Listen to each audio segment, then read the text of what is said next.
Bon, René, dis quelque chose parce que là, on commence sérieusement à se faire chier et il pleut en plus. Ah ouais, grave. Je crois qu'il t'a pas entendu. Bon, ben, je vais chanter alors.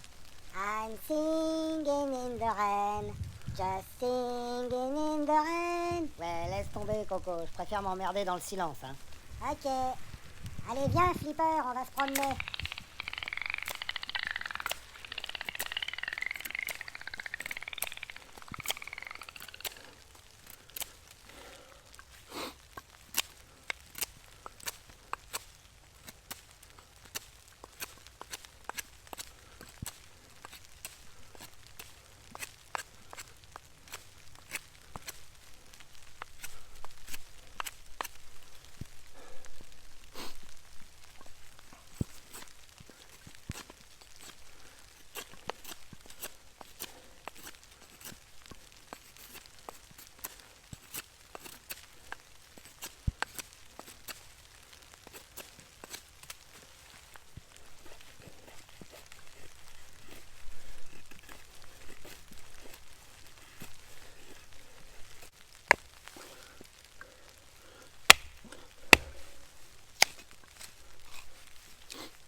Bonjour et bienvenue, merci à ceux qui ont eu la patience de regarder cette longue première partie.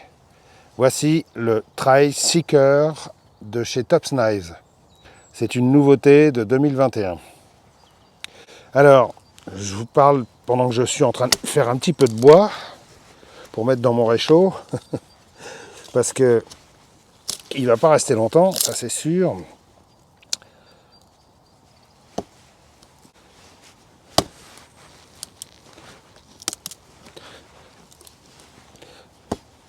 Pour la petite histoire, la compagnie Tops Knives organise de temps en temps pour ses employés un concours de design. Et le gagnant a la chance de voir son couteau fabriqué et commercialisé par l'entreprise. Ce qui explique sans doute l'étrangeté de certains de leurs modèles. Donc, le gagnant du concours 2020 s'appelle Luis Murillo, pardon. Ça y est, ça commence bien. Et pour info, c'est le Kydex Manager de chez Tops. En gros, c'est le mec qui fabrique les étuis Kydex, quoi. Voilà pour les présentations. Bon, je crois que je vais être obligé de laisser le feu mourir parce que pour info, j'avais préparé plein de petits bois, mais il s'est mis à pleuvoir.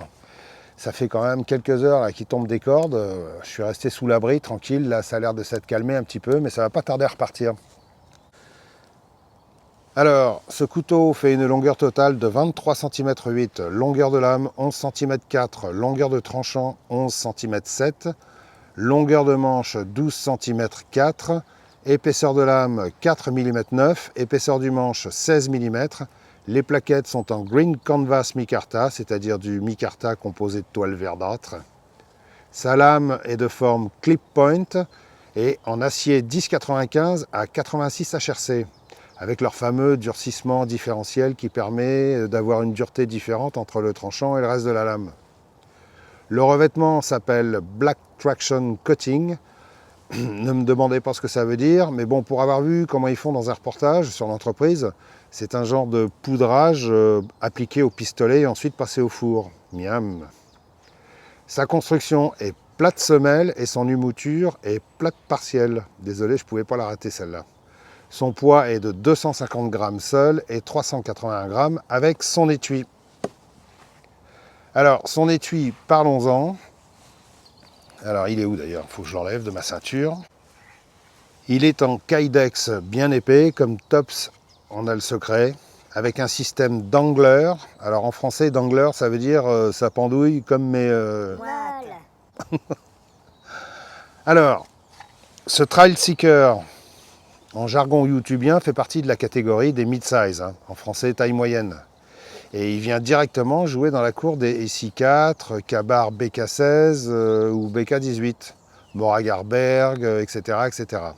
Je ne vais pas tous vous les citer, mais bon, à mon sens, par contre, le SI4 classique, je le trouverais un peu handicapé par son finger shield, donc je le comparerais plus au SI4 HM. Au passage, je vous fais une petite comparaison de taille avec le SI4 HM, qui à mon sens est celui qui viendra le concurrencer directement. Vous voyez, même dimension, quasiment la même longueur de lame. Au niveau de l'épaisseur, on est sur une lame plus épaisse sur le Trail Seeker, mais par contre sur un manche bien plus épais sur le SI4 HM. En gros, les mid-size, c'est la taille de couteau la plus communément utilisée, que ce soit dans le domaine tactique, chasse ou bushcraft. Parce qu'une lame de 11 cm, c'est un bon compromis entre maniabilité, poids, encombrement et polyvalence. Un couteau de ce genre, ça se glisse facilement dans un sac, on peut le porter à la ceinture sans avoir l'air de partir en guerre. Et comme il est très plat, on peut le fixer n'importe où sur un gilet tactique sans avoir la dégaine d'un transformer. Vous voyez ? C'est cette taille de couteau, moi, que j'utilise régulièrement quand je sors. Évidemment, ceux qui suivent ma chaîne m'ont souvent vu montrer des gros couteaux super balèzes de la mort qui tue. C'est vrai que j'adore ça, pour le kiff. Et c'est vrai qu'un SI5, un Junglas ou un BK9, ça fait rêver. C'est valorisant, c'est viril, ça a du poil sous les bras.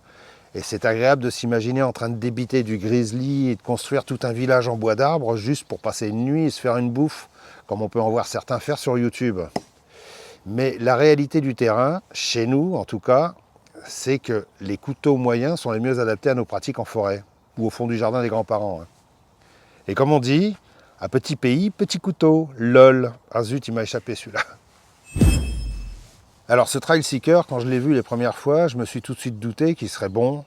Et pourtant, la première chose que j'ai remarqué, c'est son manche qui n'est pas très épais. Et c'est difficile de me faire sortir de mes SI 3, 4 ou 6 HM qui ont des manches bien ronds et très confortables, quoi, et assez longs pour des grosses mains. Molle. Et souvent, j'ai remarqué que chez Tops, leurs manches, bizarrement, sont souvent trop petits et trop minces.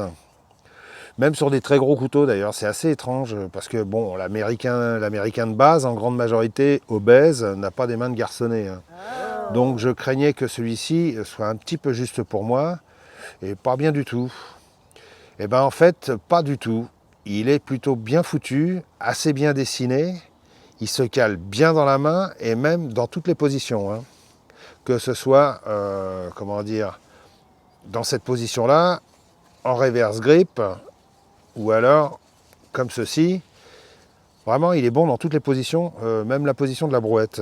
C'est quoi la brouette? Je crois que c'est un truc de Patrick Sébastien. Si j'avais un reproche à faire, c'est, comment dire, ce ventre un petit peu trop accentué, là, ce ventre un peu trop arrondi, que je trouve un peu trop bombé pour ma main, et qui tombe pile sur le majeur. Ce qui fait que quand je serre fort le couteau, j'ai un peu la sensation que c'est mon majeur qui fait tout le boulot, hein, et que les autres doigts arrivent moins bien à serrer le manche. Bon, c'est vrai que dans beaucoup de circonstances, c'est souvent le majeur qui fait tout le travail. Hein. Il suffit de demander à madame. Hein. Ah, dégueulasse. Oh, pardon. Le grip est très bon. Le micarta est de super qualité. Hein. Les plaquettes sont assez fines, comme on peut le voir, mais elles sont légèrement creusées. Elles sont légèrement creusées pour donner un peu de galbe. Et puis, il y a des stries qui sont assez bien placées, qui rendent la main, comment dire, qui rendent la prise en main très sécurisante. Hein. Il glisse pas du tout, et ça, j'achète. Alors, comme vous avez pu le voir dans les tests, avec sa lame de presque 5 mm hein, et son émouture plate partielle, ce couteau peut quasiment tout encaisser. Hein.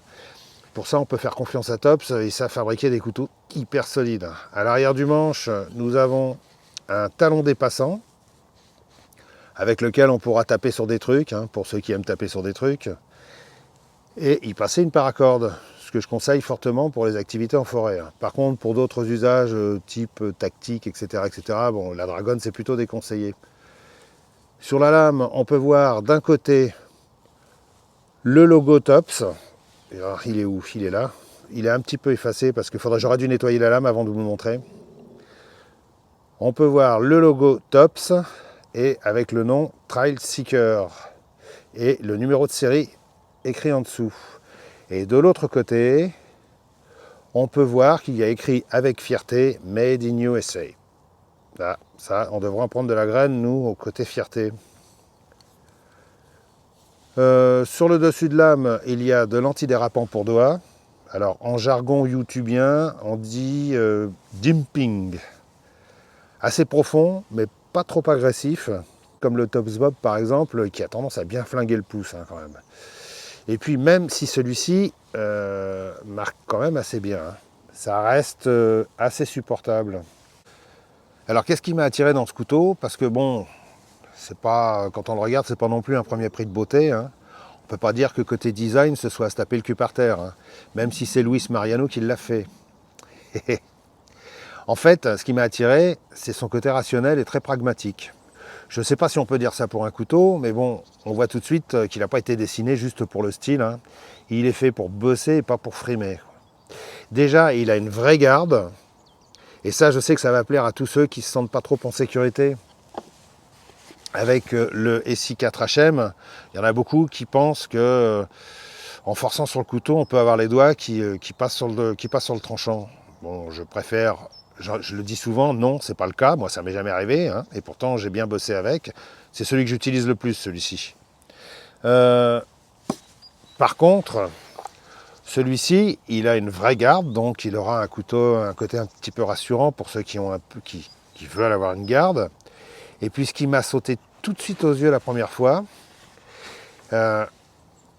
c'est cette forme de lame assez particulière avec un tranchant très droit, et sur presque toute la longueur, qui commence tout près du manche. Vous voyez, ça commence super près de la main, et ça, moi, j'adore ça. C'est vraiment ce dont je me plains sur la majorité des couteaux, c'est que le tranchant, il est toujours trop éloigné de la main. Et là, franchement, je suis vraiment servi.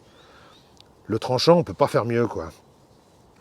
Et donc, le tranchant qui commence très près de la main, comme ça, ce tranchant droit qui va presque jusqu'à la pointe et avec un arrondi assez léger, pas trop accentué, bah, je trouve que...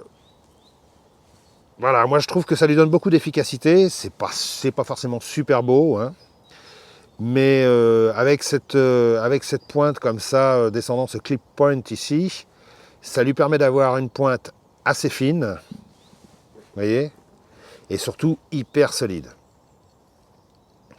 Bon, puis moi personnellement, j'ai toujours trouvé qu'un finger shell sur les couteaux, c'est complètement inutile, ça sert à rien sur des couteaux de cette taille-là, hein. Mais bon, c'est un avis qui n'engage que moi. Je préfère avoir un couteau avec un tranchant qui vient très près de la main. C'est valable pour tous les types de couteaux, que ce soit des gros, des petits ou des pliants, hein. Celui-ci, hein, franchement, on ne peut pas faire mieux, hein. Plus près du doigt, mon Dieu, tu meurs.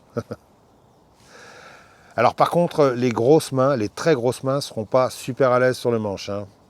Pour ça, je leur conseille plus le SI4HM qui a quand même, voilà, les grosses paluches, plus grosses que la mienne, seront plus à l'aise sur le SI4HM que sur celui-ci.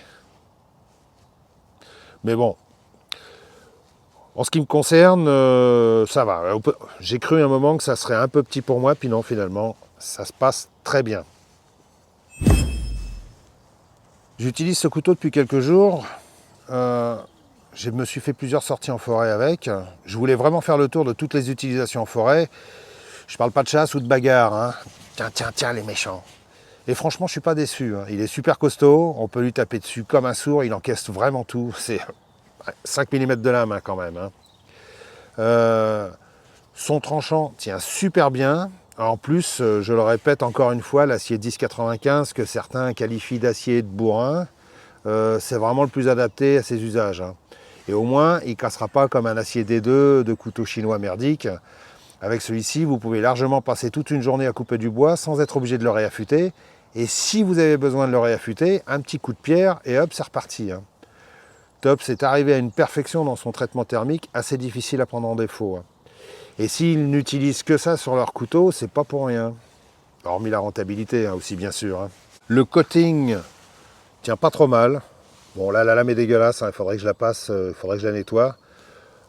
J'ai coupé énormément de bois, vraiment justement je l'ai fait exprès, j'ai coupé des bois super durs, super secs, des grosses sections exprès pour le mettre à l'épreuve, pour voir si le revêtement tenait. Alors il devient un petit peu plus lisse, il est moins granuleux, mais par contre voilà, il tient très bien, beaucoup mieux qu'un Ka-Bar par exemple. Aussi bien qu'un SI, mais beaucoup mieux qu'un Ka-Bar. De toute façon, aucun revêtement ne résiste à la coupe de bois. Ça, faut être clair avec ça. Quand vous achetez un couteau avec un revêtement, avec un coating noir, dès l'instant où vous allez couper du bois, forcément, il va partir. C'est pas vraiment fait pour ça à la base, hein. Alors, cette émouture plate partielle est excellente en refente. Elle pénètre bien dans le bois.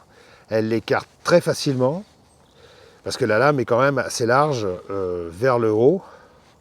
Et puis, comme on peut voir, c'est une émouture plate qui remonte pratiquement jusqu'aux 3/4 de la lame. Et donc, tout en haut, elle pénètre assez bien dans le bois. Et puis, arrivé en haut, plaf, ça éclate bien le bois et c'est super facile de faire de la refente avec, hein. Depuis 3 jours, là, j'en ai fait un paquet pour ramener du petit bois chez moi, d'ailleurs. C'est bien pratique. Pour les phaser sticks, il est pas mal du tout. Je dirais même... bon, je dirais peut-être un peu mieux qu'un SI4HM avec son émouture plate totale. Sa forme de type clip point combiné avec l'arrondi léger du tranchant font qu'il a une pointe très solide et très fine en même temps. Vraiment, hein, vous pouvez y aller, c'est vraiment du costaud, quoi. Ça risque pas de péter comme certains... Bon, je ne vais pas le répéter encore. Elle sera très difficile à casser et puis surtout elle pénètre super bien dans le bois. En bâtonnage, il n'y a rien à dire, ça rentre facilement, ça peut coincer par moment, mais bon, il faut tenir compte du fait que la lame fait 1 mm de plus qu'un SI4 hein, par exemple. Donc ça passe moins facilement dans certains bois. Par contre, là où c'est pas trop son truc, c'est pour les coupes à la volée. Il faudra une dragonne obligatoire pour permettre de reculer la main au maximum sur le manche et avoir une meilleure inertie. Pour cette taille de couteau, moi de toute façon, j'utilise le système très simple d'une boucle pour le petit doigt. Ça permet de prendre le couteau vraiment à son extrémité maximum. C'est amplement suffisant et aussi efficace et bien plus simple que les grandes dragonnes qui passent par le pouce, font le tour de la main et après avoir fait un détour par Quimper, quoi. Vous voyez ce que je veux dire? Ouais. Quel que soit le style, de toute façon, en forêt, une dragonne, c'est obligatoire, c'est recommandé. Dans l'ensemble, ce couteau est agréable à utiliser, hein, même très agréable. Et même avec sa finesse de manche, il ne provoque pas de douleur. On l'a très bien en main. C'est un couteau qui est très facile à utiliser et pas prise de tête du tout. En ce qui concerne l'étui, bon, pour être honnête, moi, comme je viens plus de l'univers tactique que bushcraft, je ne suis pas un grand fan des systèmes d'angleur. Hein. Franchement, voilà. Je trouve pas ça vraiment génial. Je sais que c'est très apprécié par les porteurs de gros sacs à dos ou de gros vêtements parce que ça permet d'avoir le couteau bas et facile d'accès quand tu es engoncé dans une tenue de trappeur canadien. Mais bon, moi je préfère un étui qu'on peut porter plus haut et plus discrètement sous une veste, surtout pour un couteau de cette taille, quoi. Je trouve que ce dangler, avec son gros anneau un peu disproportionné, je trouve pas ça très élégant. Bon, l'étui parfait n'existant pas, il fallait bien que je trouve un truc qui me dérange, quoi, vous voyez. Sur une longue lame, je peux concevoir le principe du dangler. Ouais, je peux comprendre qu'on ait besoin d'avoir un truc voilà, qui ne soit pas trop fixé de façon rigide sur une ceinture. Par contre, pour une lame de cette taille-là, franchement, j'en vois pas l'utilité. Et ça m'énerve un peu d'avoir un truc qui ballotte sur la cuisse, quoi, vous voyez. Surtout que des trucs qui ballottent sur la cuisse, enfin entre les cuisses, j'en ai déjà plusieurs. Oups, C'est pardon. Patrick Sébastien. Alors, le dangler est en cuir épais. Donc vous avez une boucle qui se ferme avec 2 pressions. Et la partie rotative est en cuir épais doublé, fixé par une vis et un écrou à l'intérieur de l'étui. Je n'arriverai pas à vous le montrer parce que c'est dans le noir, ça ne se voit pas. Ici, dans cette partie-là, vous avez un écrou. La vis, c'est du Torx, hein, ici. Et puis, entre les deux, vous avez un gros joint torique. Je ne sais pas si ça se verra. Qui sert d'amortisseur et qui permet aussi d'orienter le couteau comme on veut, quoi, voilà. C'est un peu le même principe que leur clip métallique qu'on trouve sur beaucoup de couteaux, comme j'ai sur je ne sais plus lequel d'ailleurs, qui est relativement pratique. De toute façon, l'ensemble est totalement démontable, hein. On peut y adapter ensuite avec les œillets, on peut y adapter un système Tech-Lock ou Blade Tech, hein, enfin bref, tout ce que vous voulez. Bon, le seul truc que je trouve vraiment disgracieux, c'est ça, quoi. Cet anneau, ce gros anneau métallique, là, franchement, ils auraient pu faire quelque chose d'un peu plus petit. Je suis pas certain que ça serve à grand chose, quoi, voilà. Vous me direz ce que vous en pensez. Par contre, l'étui Kydex est très bien fait. La rétention est parfaite. Aucun jeu. Aucun bruit. On extrait le couteau facilement par un simple appui du pouce ici. Ils ont prévu un petit ergot là. Hop, voilà. Et on le remet avec un claquement très rassurant. Comme d'habitude, hein, le couteau est livré avec un petit sifflet de secours. Je ne sais pas si je l'ai d'ailleurs. Je crois que je ne l'ai pas emmené. Il y a un petit sifflet de secours qui est fourni avec pour faire piou-piou quand on est perdu dans les bois. Et puis voilà, bon, de toute façon, ça peut rendre beaucoup de service, hein. En conclusion, je pense que ce couteau va avoir beaucoup de succès parce qu'il est pensé pour être efficace et simple à utiliser. Sa forme de lame clip point est bien foutue parce que sa pointe est forte tout en étant assez fine. Et je pense que ça pourra faire un bon couteau très polyvalent pour un usage outdoor, camping, bushcraft, survie et tactique, hein, aussi.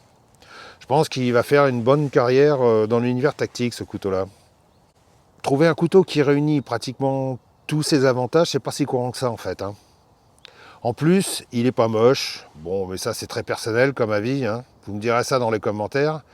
Et quoi qu'il en soit, pour ceux qui ont envie d'investir dans une bonne lame solide et dans un acier qui a fait ses preuves, même si c'est un acier de bourrin, c'est un excellent choix. Alors ce couteau, je l'ai acheté 130 € sur le site thebestknife.fr, ce qui est relativement raisonnable, et de toute façon c'est là qu'il est le moins cher, hein. On peut également le trouver sur le site Knives and Tools, mais il est à 50 € de plus. Alors 130 €, effectivement c'est pas donné, mais bon, pour du top knife c'est dans les cordes, hein.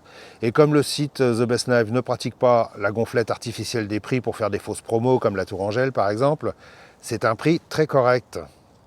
Au passage, pour ceux qui me demandent souvent en message privé si je connais tel modèle de couteau, si je pourrais faire une vidéo sur telle ou telle marque, etc., etc., je rappelle que tous les couteaux que je présente, je les achète moi-même pour moi, avec l'argent que je gagne en travaillant.